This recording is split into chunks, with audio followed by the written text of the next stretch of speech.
Application layer application layer protocol basically application layer जो है वो रिस्पॉन्सिबल होती है जो हमारी for all the services that are provided by the internet. Means क्या है कि जितनी भी इंटरनेट सर्विस प्रोवाइड की जाती है इंटरनेट के द्वारा, उन सबके लिए जो रिस्पॉन्सिबल होती है वो कौन सी लेयर होती है? एप्लीकेशन लेयर होती है। और इसको यूजर लेयर भी हम बोलते हैं, बिकॉज एप्लीकेशन लेयर जो है वो डायरेक्टली इंटरेक्ट करती है यूजर के साथ। तो जो एप्लीकेशन लेयर है उसको हम यूजर साइड पे भी यूज करते हैं और सर्वर साइड पे भी यूज करते हैं। मीन्स क्लाइंट साइड पे भी एप्लीकेशन लेयर यूज होती है और सर्वर साइड पे भी एप्लीकेशन लेयर यूज होती है। क्लाइंट साइड पे जो एप्लीकेशन लेयर है वो इसलिए यूज की जाती है ताकि जो कस्टमर है, जो यूजर है, उसको एक इजीनेस वो प्रोवाइड कर सके, means to make the thing easy. और सर्वर साइड पे जो एप्लीकेशन लेयर यूज की जाती है वो इसलिए वो सर्वर साइड पे वहां पर यूज की जाती है जहाँ पे सर्वर यूजर को सर्विस प्रोवाइड कर रहा होता है। Okay, and there are thousands of service uh, that are provided by the internet, and for thousands of service there are thousands of protocols. But as per the syllabus, in syllabus some few protocols are mentioned. According to syllabus, we just study the limited contents or limited protocols and limited services that are provided by the application layer. First of all, it is a topmost layer of the OSI model. OSI model में 7 layer होती हैं, application होती हैं, then presentation, session, transport, network, data link layer and physical layer. Means application layer is the topmost layer in the OSI model. Manipulation of data or information in various way is done in this layer, which enable user and software to get access to the internet. Means क्या है कि बहुत सारे वे होते हैं जिसमें means directly जो user से डाटा लेना है या डाटा को मैनिपुलेशन का जो काम होता है वो कौन करता है? एप्लीकेशन लेयर करती है। Some service provided by this layer include email, transferring files, distributing results or distributing the result to user, directory service and network resources. Like that, these are many services that are provided by the application layer. Means application layer बहुत सारी service provide करता है, जैसे email है, file transfer करना है, या जो रिजल्ट डिस्ट्रीब्यूट करना है यूजर को, या फिर डायरेक्टरी सर्विस रिलेटेड सर्विस हैं, या नेटवर्क रिसोर्सेज रिलेटेड सर्विस हैं, all are provided by the application layer. Application layer contains a variety of protocols that are commonly needed by the user. Means बहुत सारे protocol include करते हैं, बहुत सारे protocol होते हैं एप्लीकेशन लेयर पे जो कि यूजर द्वारा यूज किए जाते हैं। One widely used application protocol is HTTP, that is Hypertext Transfer Protocol, which is the basis for the World Wide Web, जो कि बेसिस है किसके लिए? वर्ल्ड वाइड वेब के लिए। When a browser wants a web pages, means browser को अगर web pages की जरूरत है तो in that case it send the name of the page it want to the server using HTTP and the server then send the page back. Means क्या है? जब आप किसी वेबसाइट को एक्सेस करते हैं, किसी भी वेबसाइट को अगर एक्सेस करते हैं, इन दैट केस जो पेज रिट्रीवल होता है, पेज को एक्सेस करने का तरीका होता है, जो वेब पेजेस होते हैं, वेबसाइट के जो भी पेजेस आप एक्सेस करेंगे उसमें आप HTTP का यूज करते हैं।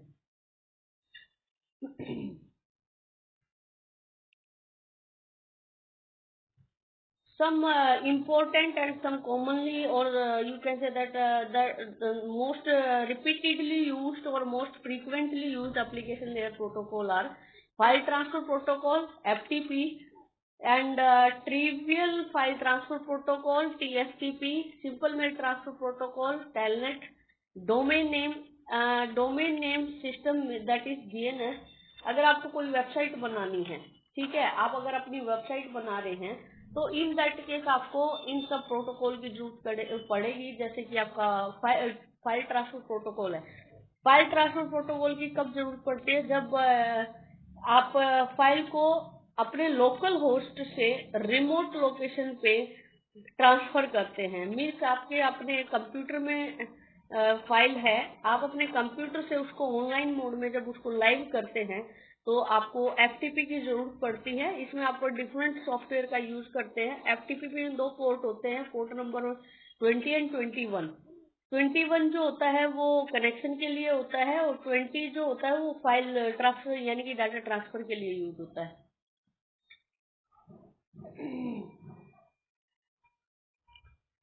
एंड देन फिर डोमेन नेम सर्वर आता है। सबसे पहले डीएनएस होता है, बिकॉज आप कोई भी वेबसाइट बनाते हैं सबसे पहले आप अपनी वेबसाइट को नाम देते हैं कि वेबसाइट किस नाम से लाइव होगी। जैसे आप मार्केट में कोई शॉप ओपन करते हैं, ठीक है, शॉप ओपन करने से पहले सबसे पहले आप अपनी शॉप का नाम डिसाइड करते हैं, ठीक है, एक आप नेम देते हैं अपनी शॉप को। तो लाइक दैट आप अपना कोई भी बिजनेस, आप अपनी कोई भी वेबसाइट अगर ऑनलाइन करते हैं तो सबसे पहले उसको नाम दिया जाता है, ठीक है, जो आईपी एड्रेस को, जो आईपी एड्रेस होता है उसको मैप करता है डोमेन नेम के साथ। This is the main working of the DNS.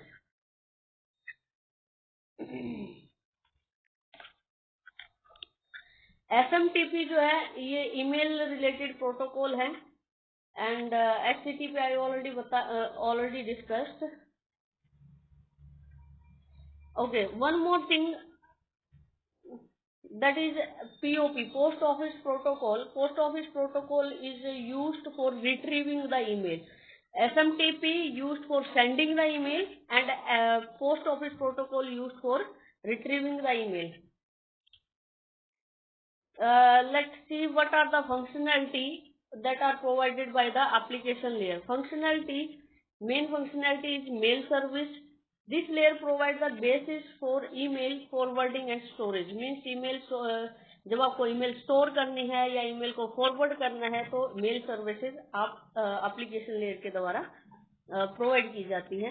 Then network virtual terminal. Network virtual terminal का मीन्स क्या होता है कि आप कोई रिमोटली आप किसी सिस्टम को एक्सेस करते हैं, रिमोट लॉगिन यहाँ पे प्रोवाइड किया जाता है, रिमोटली आप वर्क करते हैं। जैसे बहुत बड़ी जो एमएनसी होती है, एमएनसी में ये फैसिलिटी दी जाती है, अगर कोई एम्प्लॉय है, ठीक है, जैसे ही आपने वहाँ पे जॉब ज्वाइन किया, जॉब ज्वाइन करने के बाद आफ्टर 3 मंथ तो आपको वो virtually work from home facility भी दे देते हैं। वो किसी कारण से आप अपने ऑफिस नहीं जा पाए तो आप उसको वर्चुअली एक्सेस कर सकते हैं। It allows user to log in on to a remote host. The application creates software emulation to a terminal at the remote host. User computer talks to the software terminal, which in turn talks to host and vice versa. Then the remote host believes it is communicating with one of its own terminal and allow user to log in. Means आप virtually access कर रहे होते हैं, लेकिन इसमें आपको ऐसा लगेगा कि आप अपने ही कंप्यूटर पे काम कर रहे हैं, लेकिन आपका सारा काम जो हो रहा होता है वो वर्चुअली होता है। देन डायरेक्टरी सर्विसेज जो होती हैं, this layer provide access for global information about various company, various services. अभी जो है जैसे लॉकडाउन में बहुत सारी जो आईआईटी कंपनी है, बहुत सारी आईटी कंपनी जो है, मतलब 95% वर्क फ्रॉम होम दिया हुआ है और वो लोग क्या करते हैं, रिमोटली जो है वहाँ का जो कंपनी का सर्वर है उसको रिमोटली एक्सेस करते हैं।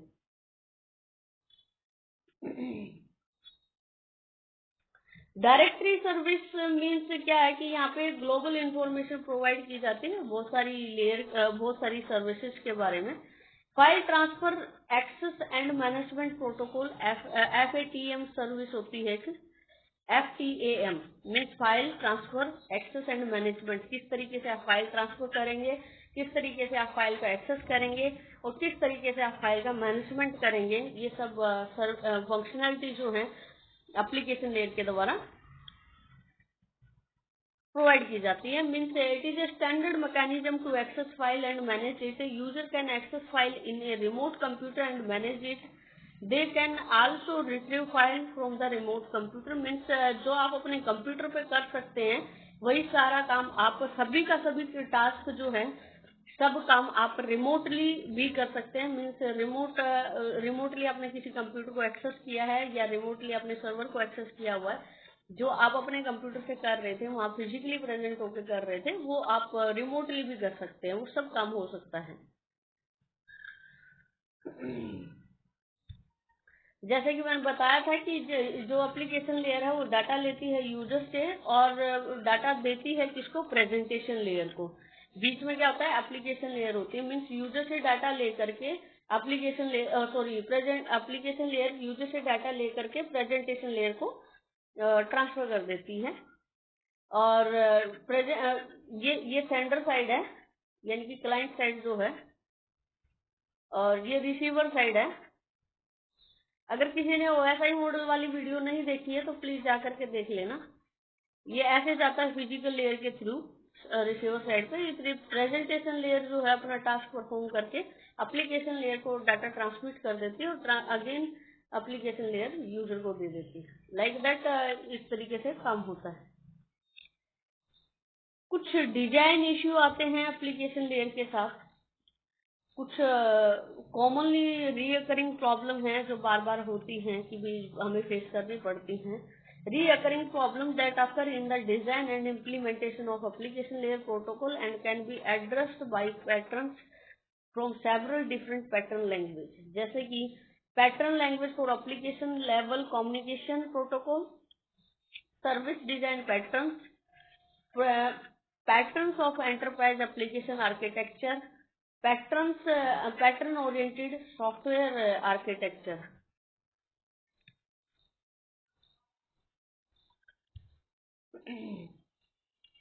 Application layer services. The application layer is the seventh layer of the OSI model and the only one that directly interacts with the end user. The application layer provides many services like that SMTP mail transfer protocol means for transferring the email, file transfer, for transferring the file, for surfing, for web surfing, for accessing or for surfing the internet, web chat, email client, network data sharing, virtual terminals and various files and data operation. ये आपसे question पूछा जा सकता है कि which are the services provided by the application layer, so please keep in mind. Okay, why need application layer protocol? हमें application layer protocol की क्यों जरूरत पड़ी? ऐसा क्या रीजन था कि हमें एप्लीकेशन लेयर पे हमें प्रोटोकॉल यूज करने पड़े? Think of different peoples and teams working on the client and server program. Means यहाँ पे हमारा क्लाइंट है, यहाँ पे हमारा सर्वर है, तो हम इस तरीके से काम करते हैं। क्लाइंट सर्वर से रिक्वेस्ट करता है, देन वो उसको एक्नॉलेज करता है, देन वो डाटा ट्रांसमिट करता है। After that after finishing the task then connection को क्लोज किया जाता है। कुछ इस तरीके से काम होता है। तो इसमें क्या होता है कि थिंक डिफरेंट पीपल और टीम और working on the client server program means बहुत सारे लोग काम करते हैं किसी भी सॉफ्टवेयर को बनाने के लिए, किसी भी एप्लीकेशन को बनाने के लिए। Different programming language and diverse hardware and operating system means क्या है कि बहुत सारे लोग काम करते हैं। मान के चलो एक टीम में 5 मेंबर हैं, तो 5 मेंबर डजंट मीन कि उनकी थिंकिंग सेम होगी। ठीक है, टीम इसलिए बनाई जाती है कि थिंक डिफरेंटली, वो डिफरेंटली थिंक कर सकें और उसको फिर एक कॉमन प्लेटफॉर्म पे यानी कि एक कॉमन उसको कंक्लूजन निकाला जाए कि बेस्ट सॉल्यूशन क्या हो सकता है, तो टीम मिलकर सॉल्यूशन निकालता है। दूसरी चीज क्या होता है कि different people use different technologies, different people use different programming language. जैसे कि मैं .NET यूज करती हूँ, हो सकता है सामने वाला पर्सन उसको PHP में डेवलप कर रहा हो, थर्ड पर्सन इसमें जावा में डेवलप कर रहा हो, तो इसीलिए वो Different people use different programming language, different people use different operating system, like I am using Windows operating system and you are using Mac operating system, like that iOS operating system. So means different people think differently, different people use different programming language, different people use different operating system. तो ये सब इस सब को configuration के लिए, इन सब की कंपैटिबिलिटी के लिए कोई तो ऐसा कॉमन चीज होनी चाहिए कि जो इतनी सारी चीजों को, चाहे कोई किसी भी दुनिया जहाँ की लैंग्वेज में प्रोग्रामिंग कर दे, तो उसको कॉमनली वो भी हमारा इंटरनेट पे रन होना चाहिए. उसके लिए हमें प्रोटोकॉल की जरूरत पड़ी. अनएम्बिग्यूअस एंड प्रिसाइज, मतलब consider the potential error condition. Means आप कोई भी सॉफ्टवेयर बनाते हैं, कोई भी एप्लीकेशन रन करते हैं, तो आप उसमें ये चीज ध्यान में रखते हैं कि what are the possibility of error occurring. Means कौन कौन से एरर आ सकते हैं, क्या क्या रिस्क हैं आपके सॉफ्टवेयर में. जिसने सॉफ्टवेयर इंजीनियरिंग पढ़ी होगी तो उसको बहुत अच्छे से क्लियर होगा ये point. Allow for future extension, means आप फ्यूचर में कुछ मॉडिफिकेशन करना चाहते हैं, कुछ एक्सटेंड करना चाहते हैं, कोई फंक्शनैलिटी ऐड करना चाहते हैं तो कर सकते हैं. Then do not replicate service provided by the lower layer protocol like checksum. जैसे कि क्या है कि उसी सर्विस को एप्लीकेशन लेयर प्रोवाइड कर रही है, उसी सर्विस को प्रेजेंटेशन कर रही है, उसी सर्विस को सेशन कर रही है. मतलब ऐसा नहीं होना चाहिए एक ही सर्विस को सभी लेयर प्रोवाइड कर रही है. Different layer provide the different services.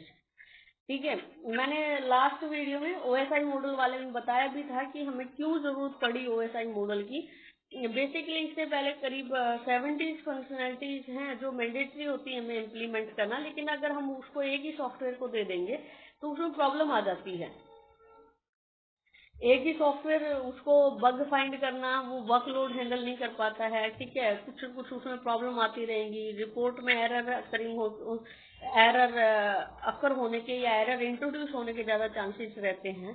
ठीक है, तो वो सब चीजों को रिमूव करने के लिए हमने ओएसआई मॉडल बनाया था कि हम 7 लेयर बना देते हैं. 7 लेयर में टास्क जो है वो डिस्ट्रीब्यूट कर देते हैं, कौन सी लेयर क्या परफॉर्म करेगी. ठीक है, तो आप ऐसा नहीं है कि जो एप्लीकेशन लेयर का काम है वो आप डाटा लिंक लेयर को दे देंगे, डाटा लिंक लेयर उसको कर पाएगी, बिल्कुल नहीं कर पाएगी. कुछ फेमस प्रोटोकॉल हैं जो यूज होते हैं, जैसे एसएमटीपी प्रोटोकॉल है, एफटीपी है, एचटीटीपी है, डीएनएस है, टेलनेट है, पॉप है, पोस्ट ऑफिस प्रोटोकॉल है, and some other protocol we discussing in the upcoming lecture. SMTP means simple mail transfer protocol, that is email related protocol. FTP file transfer protocol means file transfer के लिए जो use किया जाता है. Then HTTP मतलब web pages को retrieve करने के लिए यूज किया जाता है.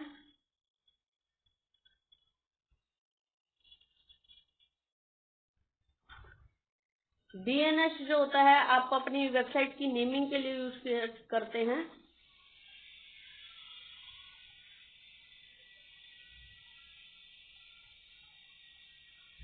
टेलनेट जो यूज किया जाता है वो रिमोट लॉगिन के लिए यूज किया जाता है.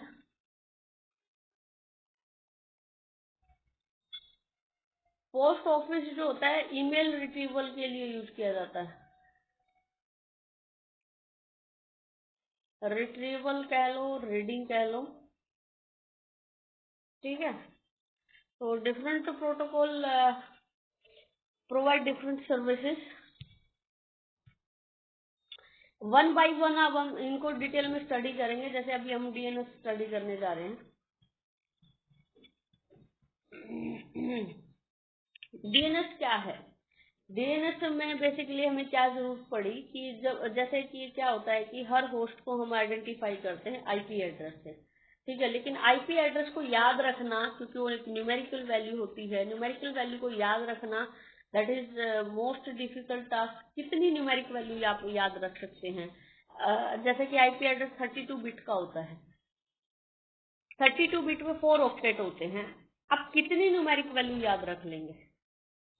Max to max 4 IP address, max to max 10 IP address, उससे ज्यादा तो नहीं है। लेकिन अगर वेबसाइट का नेम देखें तो हम हंड्रेड्स ऑफ वेबसाइट नेम हम याद कर सकते हैं।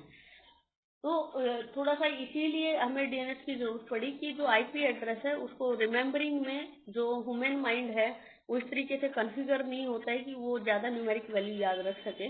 तो उसके लिए हम एक वेबसाइट को नेम देने के लिए, नेम प्रोवाइड करने के लिए हमें डीएनएस की जरूरत पड़ी कि ताकि हम उसको बाय नेम वेबसाइट को याद रख सके।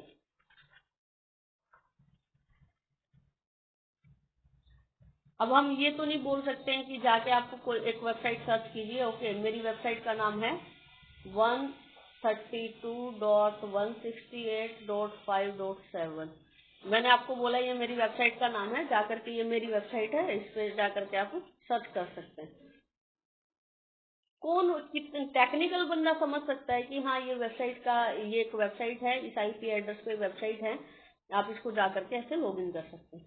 लेकिन जो नॉन टेक्निकल बंदा है वो क्या वो समझ पाएगा कि ये वेबसाइट का नेम है या वेबसाइट है क्या नहीं है? बिल्कुल भी नहीं समझ पाएंगे। वो सोचेंगे कोई नंबर है, उठा करके दे दिया है, बस इसको क्या करना है नहीं पता है, हमको नहीं पता चलेगा। तो इस तरीके की प्रॉब्लम नहीं आए तो उसके लिए हमें डीएनएस की जरूरत पड़ी कि हम अपने एक वेबसाइट को नाम दे सकें।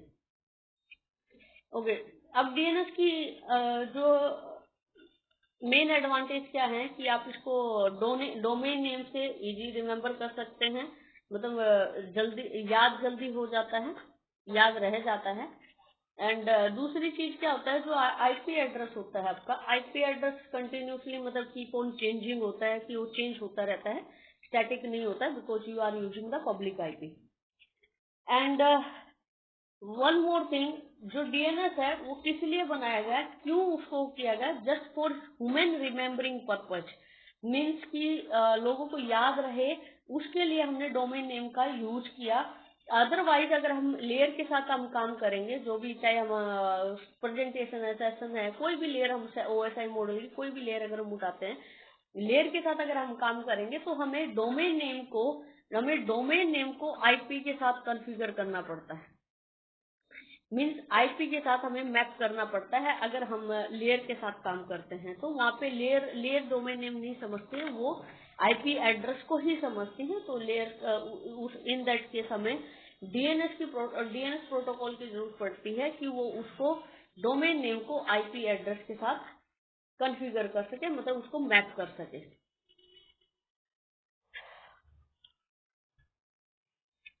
सो there are various type of domain name,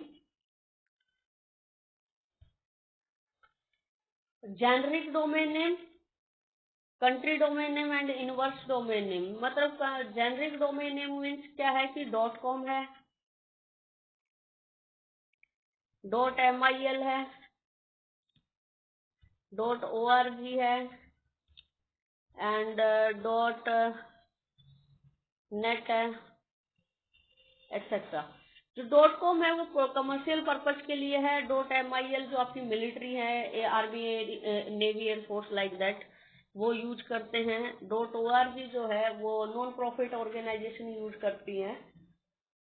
.net जो है पहले ये प्रोवाइड किया जाता, पहले ये उन कंपनियों के द्वारा यूज किया जाता था जो कि computer networking related, means network related जो इंफ्रास्ट्रक्चर प्रोवाइड कर रही थी, ठीक है, वो उन कंपनियों के द्वारा, या नेटवर्क रिलेटेड जो सर्विस प्रोवाइड कर रही थी वो कंपनियां यूज करती थी इसको। लेकिन अभी .net भी कमर्शियल हो चुका है, तो इसको हम कमर्शियल पर्पज के लिए रिसेंटली यूज करने लगे। देन कंट्री डोमेन जैसे .in है इंडिया के लिए, .uk है यूके के लिए, .यूएस है यूएसए के लिए, लाइक दैट, मतलब every country have their own domain. Inverse domain क्या होता है कि जैसे हमारे पास किसी वेबसाइट का आईपी एड्रेस है,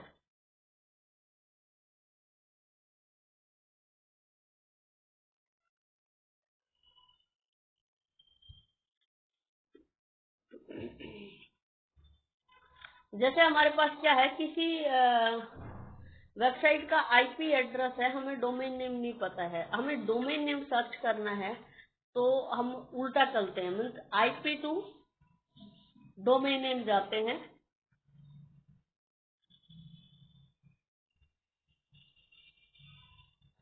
आप यहाँ पे डोमेन नेम सर्च करते हैं। वैसे जनरली ऐसा होता है, आपको डोमेन नेम पता होता है, आप आईपी एड्रेस सर्च करते हैं, लेकिन इनवर्स डोमेन में उल्टा होता है कि आपके पास आईपी एड्रेस होता है और आप डोमेन नेम सर्च कर रहे होते हैं।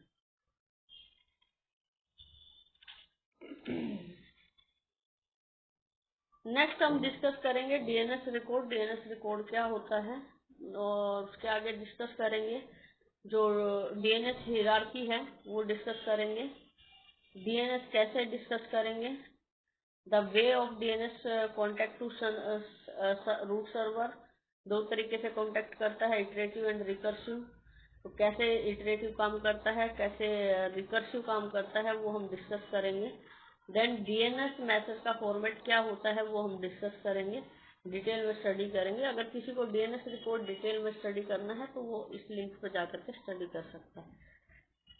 सो गाइस, अभी क्या है, वीडियो ज़्यादा लंबी हो जाएगी, इसीलिए हम नेक्स्ट लेक्चर में मिलेंगे, डीएनएस पार्ट 2।